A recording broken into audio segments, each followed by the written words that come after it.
The great council chamber of Velthora stretched wider than any stadium on Earth.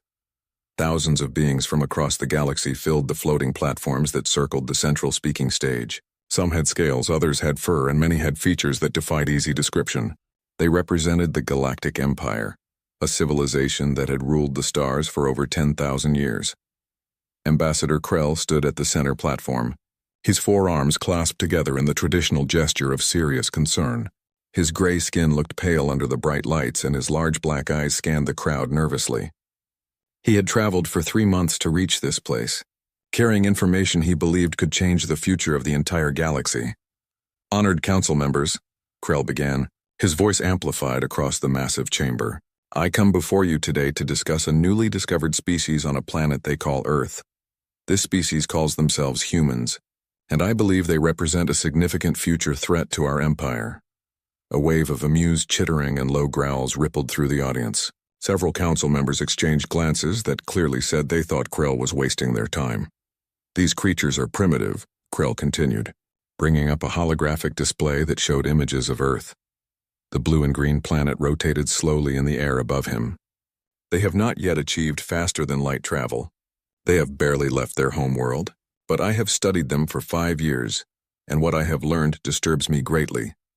High Counselor Thane, a massive being with thick armor plating and 6 legs, leaned forward on his platform.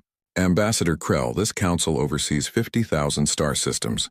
We have integrated thousands of species into our empire. Why should we concern ourselves with primitives who cannot even leave their own planet?" Krell took a deep breath. He had expected this reaction, but he had to make them understand. "Because these humans are different from any species we have encountered before. Allow me to present my findings." The holographic display changed to show various scenes of human life. Krell had spent years collecting this data, using hidden observation satellites that the humans never detected. "First, their adaptability," Krell said. "Humans live in every environment on their planet. From frozen wastelands where temperatures drop below -40 degrees, to burning deserts where water is scarce, to dense jungles, high mountains, and small islands. No other species in our records has naturally spread to such diverse environments on their home world." "Many species adapt to different climates," Counselor Vex interrupted, her snake-like body coiling with impatience. "This is not unusual." "It is the degree that concerns me," Krell replied. "But there is more. Observe their physical capabilities." The display showed human athletes running, jumping, and competing in various sports. Then it switched to show human soldiers on training exercises. "Humans are endurance hunters," Krell explained. "On their world, they can chase prey animals for hours, even days, until the animal collapses from exhaustion. Their bodies cool through sweat, allowing them to run in heat that would kill most predators. They heal quickly from injuries that would be fatal to many species. They can survive for weeks without food and days without water." General Vorath, the head of the Imperial military, laughed from his platform. "They look weak. I could break one in half with my bare hands. They have no natural armor, no claws, no venom. What am I supposed to fear from these hairless apes?" Other council members joined in the laughter. Krell felt his frustration growing, but he pressed on. "Physical strength is not their advantage," he said firmly. "It is their minds. Watch this." The display showed human history in fast forward. Stone tools gave way to bronze, then iron, then steel. Simple villages became cities. Horses and carts were replaced by machines. "They discovered fire less than 1 million years ago," Krell said. "They developed agriculture only 10,000 years ago. But look at their progress in just the last 200 years. The images accelerated. Humans built massive factories. They created flying machines.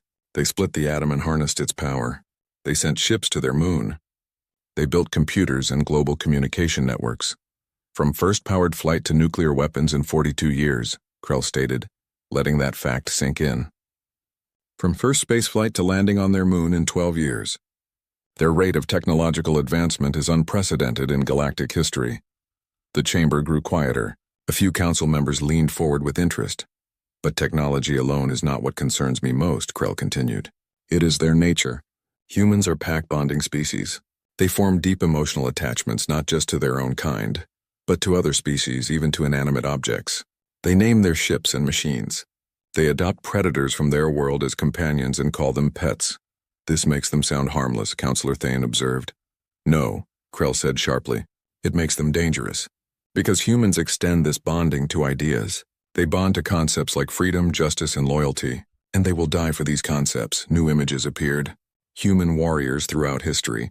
Soldiers charging into certain death. Pilots flying suicide missions. Civilians standing against tanks.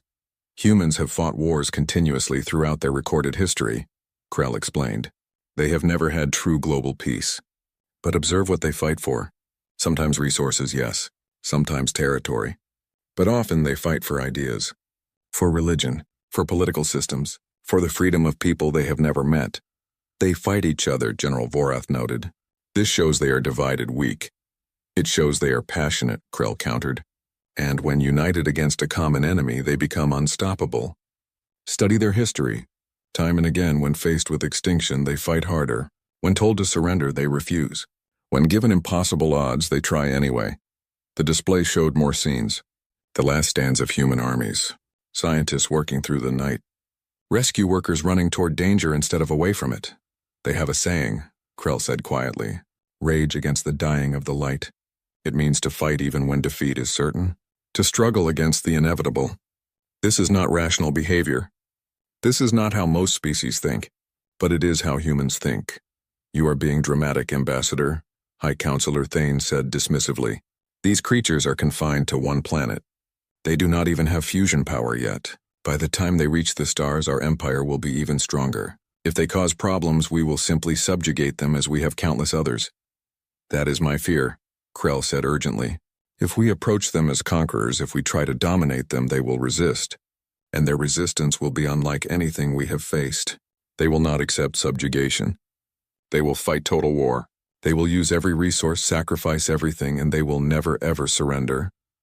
General Vorath stood up on his platform, his massive form casting a shadow. Then we will destroy them completely. If they resist, we will make an example of their planet. One orbital bombardment and the problem is solved.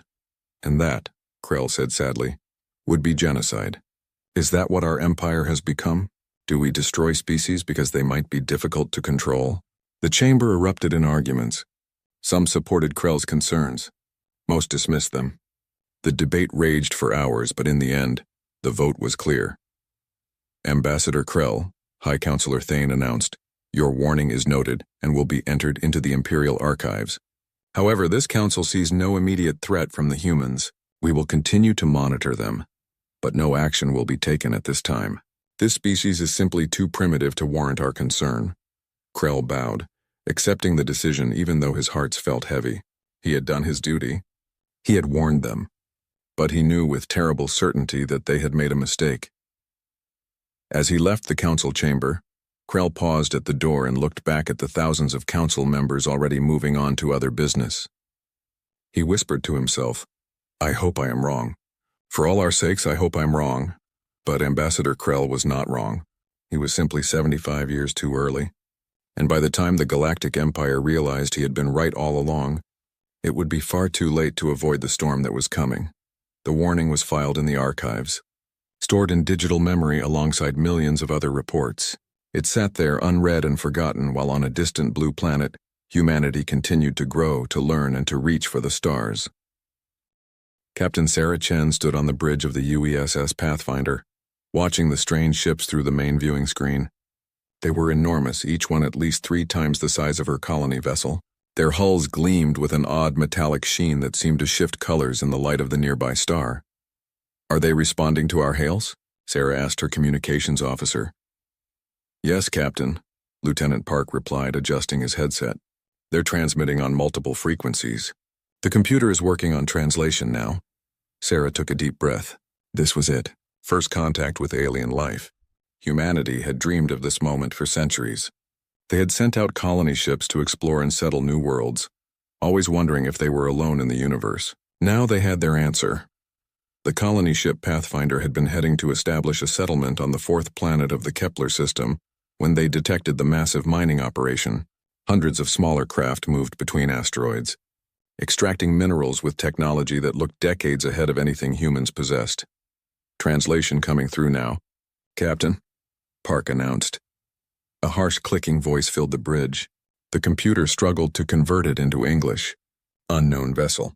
You are in restricted Imperial space. Identify yourself immediately or be destroyed. Sarah felt her heart rate increase, but she kept her voice calm and professional. This is Captain Sarah Chen of the United Earth Exploratory Service ship Pathfinder. We come in peace and wish to establish diplomatic relations. There was a long pause. The alien ships did not move or respond. Sarah could feel the tension on her bridge. Every member of her crew was watching, waiting. Finally, the voice returned. You will hold position. A representative will board your vessel. Understood, Sarah replied. She turned to her first officer, Commander James Rodriguez. Prepare a reception in Docking Bay 2. Full honor guard, but weapons secured. Let's make a good first impression. 2 hours later, Sarah stood in the docking bay with 20 crew members arranged in formation behind her. They all wore their best uniforms. A small alien shuttle had attached to the Pathfinder's docking port, and now the airlock was cycling open. The aliens who emerged were tall and thin, with gray skin and 4 arms. Their faces were angular, with large dark eyes and no visible nose. They wore elaborate robes that marked them as officials of some kind. 6 armed guards accompanied them, carrying weapons that hummed with barely contained energy. The lead alien stepped forward. A small device on his chest spoke in English. I am Prefect Zahn, regional governor of this sector. You are humans from the planet Earth, it was not a question. Sarah felt a chill. Yes, Prefect. I am honored to meet you. We had no idea this region was claimed. We would be grateful for any information about your civilization and how we might coexist peacefully. Prefect Zahn looked at her the way someone might look at an insect. His large eyes showed no warmth or welcome. Coexist? You misunderstand your position, human. This galaxy belongs to the Galactic Empire. It has for 10,000 years. You are primitives who have stumbled into space without permission. Sarah felt anger rising in her chest, but she pushed it down. She had trained for difficult negotiations. Prefect Zahn, humanity has no desire for conflict. We simply wish to explore and settle new worlds. The galaxy is vast. Surely there is room for all of us. Room is not the issue, Zahn replied coldly. Authority is the issue. The Empire maintains order across 50,000 star systems. We cannot allow random species to spread unchecked through space. It creates chaos. Then perhaps we could join your empire as partners, Sarah suggested. We could share our knowledge and resources. Zahn made a sound that might have been laughter. Partners? You have nothing we want, human. Your technology is primitive. Your ships are slow. Your weapons are weak. You have 3 systems with human settlements, correct? Sarah hesitated. That information was supposed to be secret. How do you know that? We know everything that happens in our galaxy, Zahn said. We have been watching your species for 75 years. We know about Earth, about your colony on Mars, about your settlements in the Alpha Centauri system, and here in Kepler. We know how many ships you have, how many weapons, how many people. The revelation shocked Sarah. Humanity thought they were alone, exploring an empty galaxy, but they had been watched this entire time, studied like animals in a zoo. Since you already know so much about us, Sarah said carefully, then you know we are a peaceful species seeking only to survive and grow. Peaceful? Zahn tilted his head. We have observed your wars, human. We have watched you kill millions of your own kind. Do not speak to me of peace. Those wars are in our past, Sarah protested. We have united as a species. We have learned from our mistakes. Perhaps, Zahn acknowledged, but that is irrelevant. Here are the terms you will accept. Humanity will confine itself to the 3 systems you currently occupy. You will not expand further. You will not develop weapons beyond your current level. You will pay annual tribute to the Empire in the form of resources and technology. In exchange, we will allow you to continue existing. Sarah felt her hands clench into fists. Those terms are unacceptable. We cannot agree to stop our expansion. We need room to grow. Our population is increasing. Then decrease it, Zahn said simply, or find ways to support more people in less space. These are not my concerns. These are my terms. You have 1 standard rotation to agree. If you refuse, we will implement corrective measures. Corrective measures? What does that mean? It means we will destroy your settlements one by one until you understand your place in the galaxy, Zahn said without emotion. This is not negotiable. You are primitives. We are the Empire. Comply or be eliminated. Sarah felt her crew stirring behind her. She could sense their anger, their fear. She took a step closer to Zahn, looking up at the tall alien. Prefect, you are making a terrible mistake. Humanity will not accept enslavement. If you threaten us, you will force us to defend ourselves. Zahn looked down at her with something like pity. Defend yourselves. Human. Your entire species has fewer than 100 ships capable of leaving your star systems. The Empire has millions of warships. You have kinetic weapons and primitive missiles. We have energy weapons that can destroy planets. You have no shields, no faster-than-light weapons, no quantum computing. You are children playing with toys. Children grow up, Sarah said quietly. Not if they are taught their place first, Zahn replied. He turned to leave, his guards following. At the airlock, he paused and looked back. One rotation, Captain Chen. Consider carefully. The Empire has subjugated thousands of species. Some accepted their place peacefully and were treated well. Others resisted and were destroyed. Choose wisely. The aliens departed, leaving Sarah and her crew standing in the docking bay. For a long moment, nobody spoke. Then Commander Rodriguez stepped forward. Captain, we need to warn Earth immediately. We need to prepare defenses. Sarah nodded slowly. Send an encrypted message to Earth Command. Send copies to all human settlements. Tell them what happened here. Tell them we have 1 day to respond to an ultimatum we cannot accept. Should we try to negotiate further? Rodriguez asked. No, Sarah said firmly. Zahn is not interested in negotiation. He wants submission. And that is something humanity will never give. She walked to the viewing port and looked out at the alien ships. They floated in space like sleeping giants, confident in their power. They had no idea what they had just done. They had given humanity a choice between slavery and war. Send another message, Sarah said. To all colony ships and outposts, begin fortification procedures. Stockpile weapons and supplies. Prepare evacuation plans for civilians. If they want to fight, we will give them one. Captain, Rodriguez said hesitantly. You heard what he said. They have millions of ships. We have barely 100. How can we possibly win? Sarah turned to face her first officer. Maybe we cannot win. Maybe they are too strong, too advanced, too numerous. But that does not matter. What matters is that we try. What matters is that we fight for our freedom. Because if we surrender now, if we accept their chains without resistance, then we stop being human. Deep in the Imperial archives, buried in digital memory, Ambassador Krell's warning waited silently. An automated system flagged it as potentially relevant to current events. A junior clerk reviewed the flag, read the summary, and dismissed it as outdated paranoia from a nervous explorer. The full report was never sent to Prefect Zahn or General Vorath. If they had read it, they might have understood what was about to happen. They might have realized that threatening humanity was not like threatening other species. They might have known that humans, when given a choice between submission and extinction, would choose to fight. But they did not read the warning. They did not know, and by the time they learned, it would be too late to stop what they had started. In the Kepler system, the human colony ship Pathfinder began broadcasting messages to every human settlement in space. The message was simple. We have been discovered. We have been threatened. We have 1 day to prepare. Stand ready for Earth, for humanity, for freedom. And across 3 star systems, humanity began to prepare for war. Prefect Zahn sat in his command chair aboard the Imperial warship Domination, watching the countdown timer with satisfaction. The human deadline had expired 3 hours ago. They had sent no response, no plea for mercy, no agreement to his terms. Their silence was their answer. How foolish, Zahn muttered to his first officer. They actually believe they can resist the Empire. The fleet is ready, Prefect, the officer reported. 50 warships, all fully armed. Our intelligence shows the humans have gathered only 15 ships in the Kepler system. They have evacuated most civilians to the planet's surface. 15 ships. Zahn laughed. They send 15 ships against 50? This will not be a battle. It will be an execution.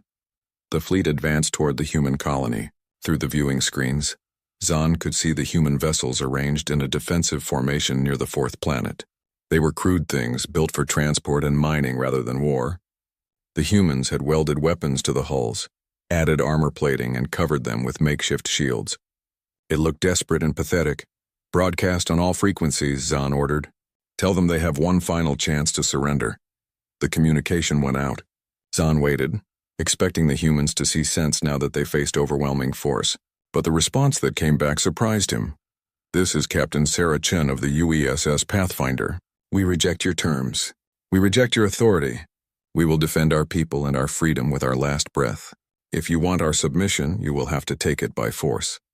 Zahn felt genuine confusion. Are they insane? Do they not understand they will die? His first officer checked the sensors. Prefect, the human ships are moving. They are advancing toward us. They attack? Zahn could not believe it. 15 ships attack 50? This is suicide. Should we fire, Prefect? Yes, Zahn said coldly. Destroy them. Make it quick. The Imperial fleet opened fire. Energy weapons lanced across space, brilliant beams of concentrated power that could cut through asteroids. The first volley struck the leading human ships, and their shields flared and collapsed almost immediately. 2 human vessels broke apart, torn to pieces by Imperial firepower. But the humans did not retreat. They accelerated toward the Imperial fleet, returning fire with their primitive kinetic weapons. Railgun slugs and missiles streaked toward the Imperial ships. The weapons were slow and predictable. Imperial shields absorbed them easily. Pathetic, Zahn said. End this quickly. I have a schedule to maintain. But then something unexpected happened. 3 human ships broke formation and accelerated at maximum speed directly toward the Imperial fleet. They were not firing weapons. They were not attempting evasive maneuvers. They were simply rushing forward at full thrust. What are they doing? Zahn demanded. Prefect, those ships have armed their nuclear reactors for overload. They are going to ram us. Shoot them down immediately. Imperial weapons focused on the 3 ships. Energy beams tore into them, ripping through hulls and destroying systems. One ship exploded in a brilliant flash. Another spun out of control, leaking atmosphere and debris. But the third ship, the Pathfinder itself, kept coming even as it was torn apart. The dying ship crashed into an Imperial cruiser at tremendous speed. The nuclear reactor detonated on impact. The explosion was massive, a miniature sun that vaporized both vessels instantly. The shockwave damaged 2 nearby Imperial ships, overloading their shields and sending them spinning away. Zahn stood up from his command chair, shocked. They killed themselves. They deliberately killed themselves. 3 more human ships approaching on suicide runs, his officer reported. And the remaining ships are spreading out, targeting our flanks. All ships, defensive formation. Focus fire on the kamikaze vessels. The battle descended into chaos. The humans fought with a ferocity that Zahn had never encountered. They used every dirty trick, every desperate tactic. They fired nuclear missiles disguised as debris. They hacked into Imperial communication frequencies, creating confusion. They coordinated attacks with precision, multiple ships targeting the same Imperial vessel to overwhelm its shields. And when their ships were too damaged to fight, they rammed them into Imperial vessels. Every single time. They are not fighting like rational beings, Zahn's first officer said, fear creeping into his voice. They are fighting like animals cornered with no escape. Because they know they have no escape, Zahn replied. But he felt uneasy. This was not how battles were supposed to go. Inferior forces were supposed to recognize their weakness and surrender. They were not supposed to fight harder. An Imperial destroyer exploded as human ships concentrated fire on its reactor core. Another was crippled by a railgun slug that somehow penetrated its shields at point-blank range. A third was disabled when a damaged human ship crashed into its engine section. How many have we lost? Zahn demanded. 17 ships destroyed, 6 more damaged and withdrawing. And the humans? All 15 human ships destroyed. But Prefect, they took nearly half our fleet with them. Zahn could not process this. 50 Imperial warships against 15 human vessels should have been a complete victory with minimal losses. Instead, the humans had fought so viciously, so desperately, that they had inflicted terrible damage. Scan the planet, Zahn ordered. Find their military installations. We will bombard them from orbit. Prefect, we are detecting thousands of launches from the planet's surface. They are firing everything they have. The planet below unleashed a storm of missiles, thousands of them rising on pillars of fire. They were crude weapons barely capable of reaching orbit. But there were so many of them. The Imperial fleet's defensive systems engaged, shooting down missile after missile, but some got through. A missile struck the Domination's shields, detonating with the force of 100 megatons. The shields held, but the ship shook violently. More missiles followed. The sky was full of them, an endless barrage of nuclear fire. They are using atomic weapons on their own orbit, Zahn said in disbelief. They are contaminating their own space. They do not seem to care, Prefect. They only want to hurt us and hurt the Imperial fleet, they did. 3 more ships were destroyed by the missile barrage. Others were damaged. The fleet was forced to retreat to higher orbit, beyond the range of the planet-based weapons. Zahn stood among the wreckage of his pride, trying to understand what had happened. He had brought overwhelming force. He had followed proper Imperial doctrine. He should have crushed these primitives without effort. Instead, he had barely won, and at a cost that would shame him before the Council. "Prefect, we have a message from the planet's surface," the communications officer reported. "It is Captain Chen." "Chen?" "Her ship was destroyed. I saw it explode. She must have evacuated beforehand." "The message is playing now." Sarah Chen's face appeared on the screen. She looked tired, her uniform torn and dirty. Behind her, Zahn could see wounded humans being treated in what looked like an underground bunker. But her eyes burned with fierce determination. "Prefect Zahn," she said, "you have won this battle. But you have not won the war. You destroyed 15 ships, but we destroyed 23 of yours. You have greater numbers, better technology, more experience. But we have something you do not understand. We have the will to resist no matter the cost." "You are defeated," Zahn replied, though she could not hear him. "You have nothing left," but Chen continued. "You came here to teach us our place, to show us we cannot resist the Empire. But you have taught us something different. You have taught us that we can hurt you, that your ships can burn, that your soldiers can die. You wanted to frighten us into submission. Instead, you have shown us that resistance is possible." She leaned closer to the camera. "Go back to your council, Prefect. Tell them what happened here. Tell them that 15 human ships fought 50 Imperial warships and made you bleed. Tell them that we will never surrender. Tell them that every system you attack will cost you dearly. Tell them that if they want to destroy humanity, they will pay for every inch in blood." The message ended. Zahn stared at the blank screen. Around him, his bridge crew worked in silence, tending to damaged systems and counting their losses. "Prefect," his first officer said quietly, "what are your orders?" Zahn thought carefully. He could order an orbital bombardment, destroy every city on the planet below. But that would make him a war criminal in the eyes of the galaxy. The Empire ruled through strength, but also through the appearance of civilization. Genocide would undermine that image. "We withdraw," Zahn said finally. "But I am requesting reinforcements. A full battle fleet, 500 ships. These humans must be crushed completely before they inspire others to resist." "Yes, Prefect." As the damaged Imperial fleet retreated from the Kepler system, Zahn composed his report to the High Council. He chose his words carefully, minimizing his losses, emphasizing the eventual victory. But he could not hide the truth completely. He had won, but barely. The humans had fought like demons. On the planet below, Sarah Chen watched the Imperial ships depart. Around her, exhausted humans celebrated their survival. They had lost 15 ships and thousands of crew members. But they had survived. They had fought the mighty Galactic Empire and lived to tell the tale. "They will come back," Commander Rodriguez said, "with more ships next time." "I know," Sarah replied, "but we will be ready. And this time, the rest of humanity will know what we face. They will prepare. They will be 5 years had passed since the Battle of Kepler 442, and the galaxy had changed in ways that nobody could have predicted. What started as a simple show of Imperial force had exploded into the largest war the galaxy had seen in 2,000 years. General Vorath stood in the Imperial war room, studying the holographic map of the conflict zone. Red markers showed human-controlled systems. Blue markers showed Imperial forces. The map was a mess of colors, with battle zones marked in purple and contested territories in yellow.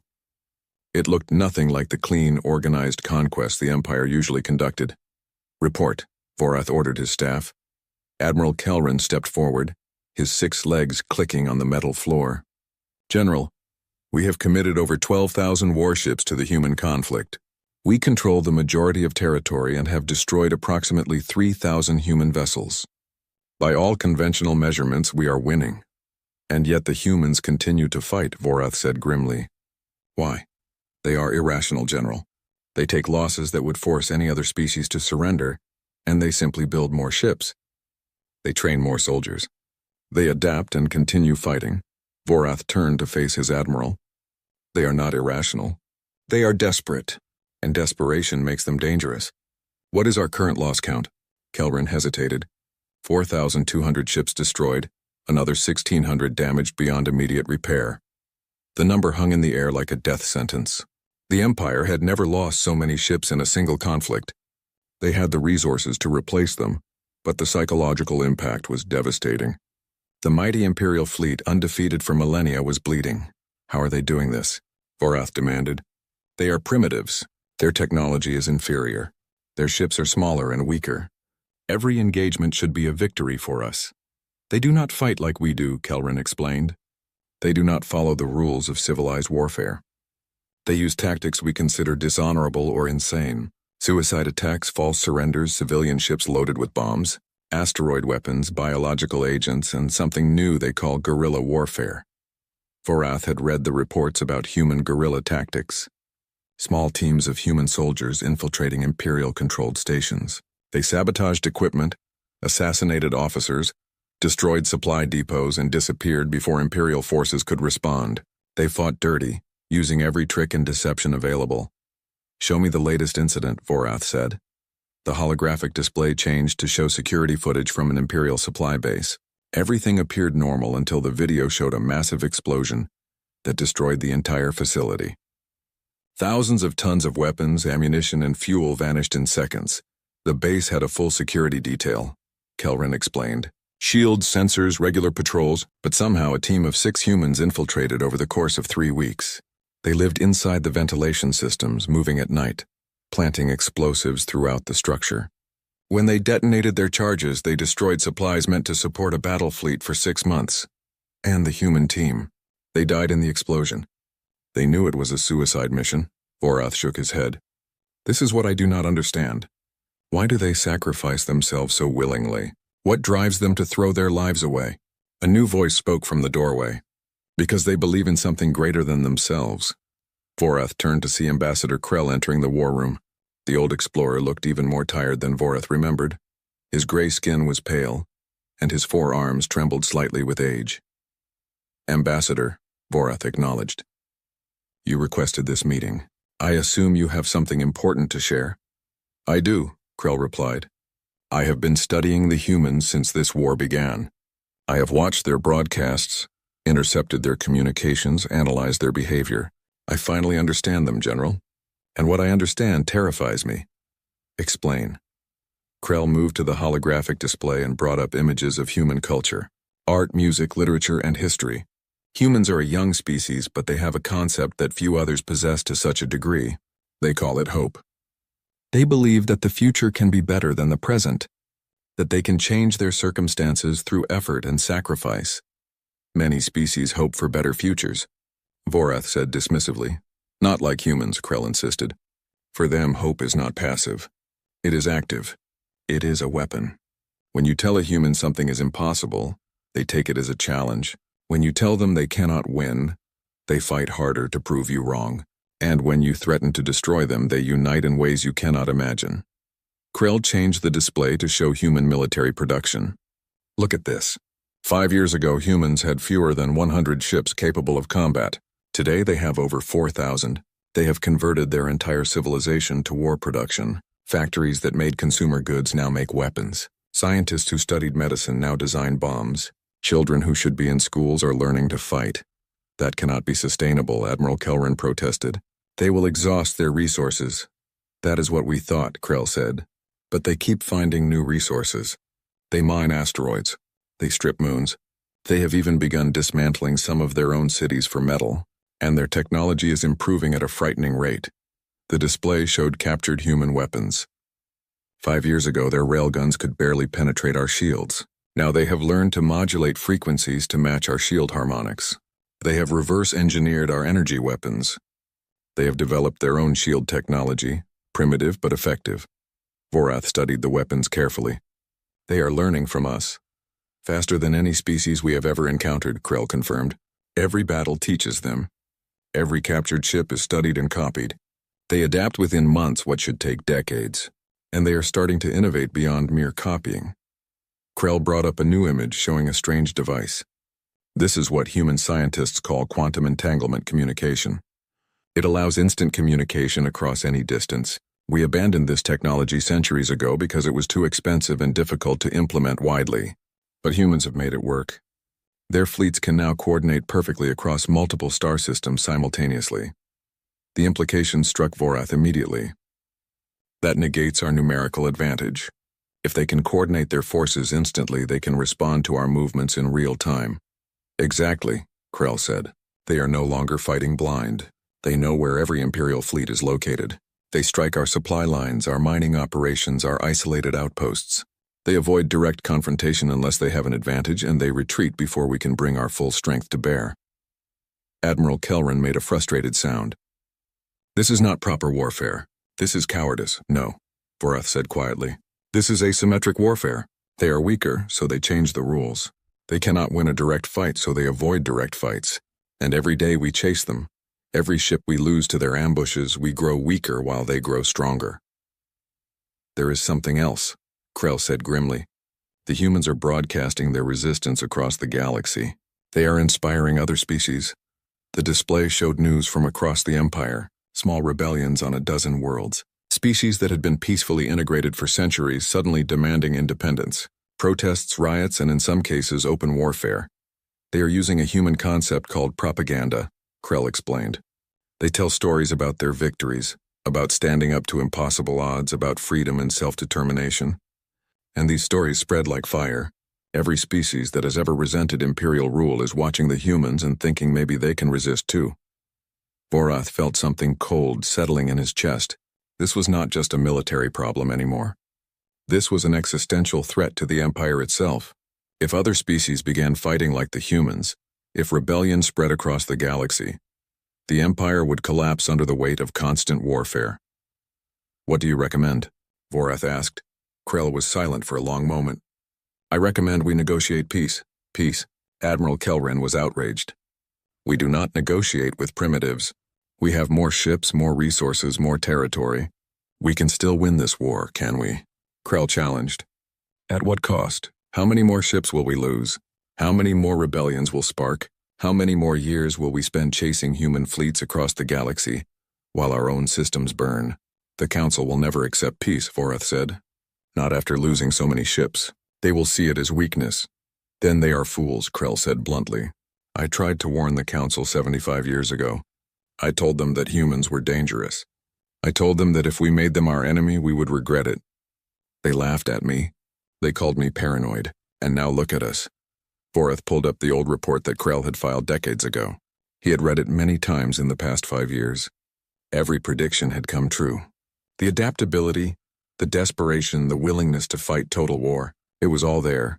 Written down by an explorer who had watched humanity for 5 years and understood what they could become. Why did we not listen? Vorath wondered aloud. Because humans seemed weak, Krell replied. They had no claws, no armor, no great strength. We judged them. The peace negotiations took place on a neutral station at the edge of contested space. The station was ancient, built by a long-dead civilization, and had been maintained by the Empire as a place for diplomatic meetings. Today it would host the most important negotiation in galactic history. Admiral Sarah Chen walked through the corridors with her security team. She was older now. Her hair streaked with gray, her face lined with the weight of 5 years of war. She wore the uniform of the Terran Commonwealth Defense Force, a new organization created to unite all human military forces under one command. Across from her in the negotiation chamber sat General Vorath and Ambassador Krell. The old general looked tired, his massive form seeming somehow diminished. Krell's forearms were folded in a gesture of cautious respect. Admiral Chen, Vorath began, we are here to discuss terms for ending this conflict. Sarah sat down across from them. General Vorath, Ambassador Krell, I must admit I never thought I would see this day. The mighty Galactic Empire seeking peace. Do not mistake our intentions, Vorath said carefully. We are not surrendering. We could continue this war and eventually overwhelm you through sheer numbers. Perhaps, Sarah acknowledged. But at what cost? You have lost over 8,000 ships in 5 years. How many more are you willing to lose? How many more rebellions are you willing to face as other species follow our example? The truth of her words hung in the air. The Empire was bleeding from 1,000 cuts. The war with humanity had sparked uprisings across 30 systems. Species that had accepted imperial rule for centuries suddenly demanded freedom. The Empire was strong, but it was not infinite. What are your terms? Vorath asked. Sarah activated a holographic display showing a map of the galaxy. Humanity will control and govern 72 systems. These systems will be recognized as sovereign territory of the Terran Commonwealth. We will maintain our own military and government without imperial interference. 72 systems? Vorath's voice showed surprise. You currently control only 37. True, Sarah admitted. But we need room to grow. Our population is expanding rapidly. We need space for colonies, resources for industry, and buffer zones for security. If you want this war to end, you must give us room to exist without feeling threatened. Krell spoke for the first time. Those seem like reasonable terms, General. We could grant them this space without significantly impacting Imperial holdings. What else? Vorath asked. The Empire will acknowledge humanity as an independent civilization with full rights under galactic law. You will not interfere in our internal affairs, and we will not interfere in yours. We will establish trade agreements and diplomatic relations as equals, not as conquerors and conquered. Equals. Vorath's tone was skeptical. Your entire civilization is contained in fewer than 100 systems. The Empire spans 50,000. Size does not determine equality, Sarah replied. Respect does. You approached us as primitives to be subjugated. We showed you that we are a people who will fight for our freedom. Now you must choose. Will you accept us as equals? Or will this war continue until one of us is destroyed? Vorath was silent for a long moment. Finally he spoke. The Council will not easily accept these terms. They see this as weakness. Then they are fools, Sarah said bluntly, echoing Krell's words from years ago. This war is destroying your empire from within. Every day it continues, you lose ships, resources, and the loyalty of subjugated species. We have proven we cannot be easily defeated. The question is whether you are wise enough to accept peace before the cost becomes unbearable. And if we refuse? Vorath asked. If we choose to continue the war until humanity is eliminated? Sarah leaned forward, her eyes hard. Then we will fight. We will fight with every ship, every weapon, every person. We will make you pay for every system you take. We will strike your supply lines, sabotage your infrastructure, and inspire every oppressed species in your empire to rebel. You might destroy us eventually, but the empire will collapse in the process. Is that what you want? Mutual destruction? Krell spoke softly. She speaks truth, General. I have studied humans for decades now. They do not bluff about matters of survival. If we continue this war, they will drag us down with them. Vorath stood and walked to the viewing port. Outside, stars glittered in the darkness of space. Somewhere out there, ships were fighting and dying, human and alien crews struggling for victory in a war that served no one. I am old, Vorath said finally. I have served the Empire for 200 years. I have fought in 50 wars and conquered 100 worlds. And in all that time, I have never encountered a species like humans. You are young, primitive by our standards, but you have something we have lost. What is that? Sarah asked. The will to risk everything for what you believe in, Vorath replied. The Empire is old and comfortable.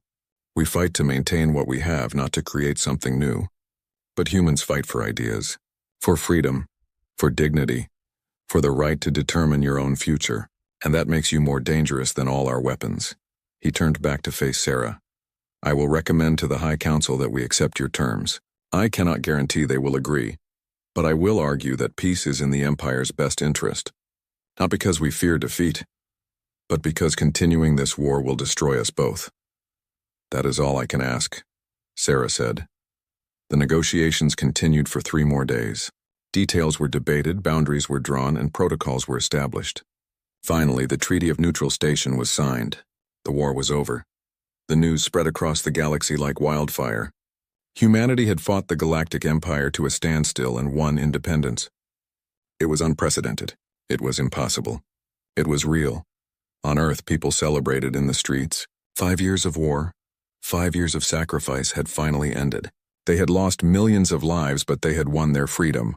The Terran Commonwealth was recognized as a sovereign nation, equal in status to the ancient Galactic Empire.